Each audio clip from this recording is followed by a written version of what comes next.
يوم تخانقنا وفيكم تقولوا انه انا افتعلت المشكله. من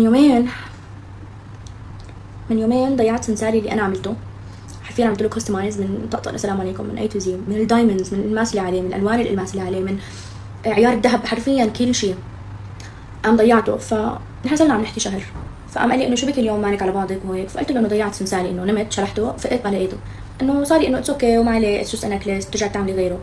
حرفيا بعد يومين ما بعرف كيف وشو عمل وشو صار، رجع عمل لي نفس السمسار. هلا في كان اختلافات صغيره بس رجع عمل لي نفس السمسار، وهداني ليترلي بعد يومين كان واصل عندي.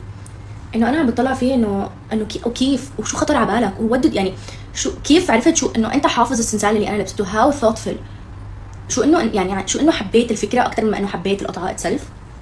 فقام انا هون رجعت على البيت اوف كورس اي سيد ثانك يو هي القصص. فرجعت على البيت عم فرجي اهلي، وانه اهلي انه على اي اساس انت عم تقبلي هديه منه وانت ما بعرف شو وما بيصير، ما في شيء رسمي، ومعهم حق، بس انا استحيت، وهو مش من نيه شيء، هو من نيه انه ما بدي اشوفك زعلانه، ما بحب اشوفك متضايقه على شيء. بعدين دقيت له قلت له انه هيك صار وانا لازم ارجع لك القطعه، ما في شيء رسمي. قال لي انا هلا بحكي مع بيك بجيب اهلي، مع انه انا متاكد انه هي انت الشخص اللي انا بدي اكمل حياتي معه، ومنه انا انه تخطيت القصص اللي صارت معي وتخطيت ومشاعري they're fully healed now. It's just خايفه في شيء حلو عم بيصير معي بدي خربه قبل ما انا انكسر.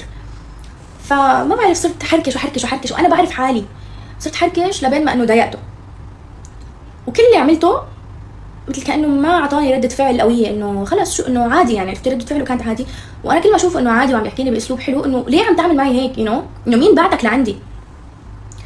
بس كثير ندمانه لانه يعني الحمد لله بتحسوا مثل العوض، حكى مع خيي وقال له انه انا اذا في اجي اتعرف على بيك بكره، ما بعرف شو قال له خيي، ما بعرف اذا حيجي لعنا بكره، ما بعرف شيء، ما حكينا. خيي قال لي انه دق له، بس عم فكر انه احكي معه واعتذر. anyway خبركم بكره اذا اجي اتعرف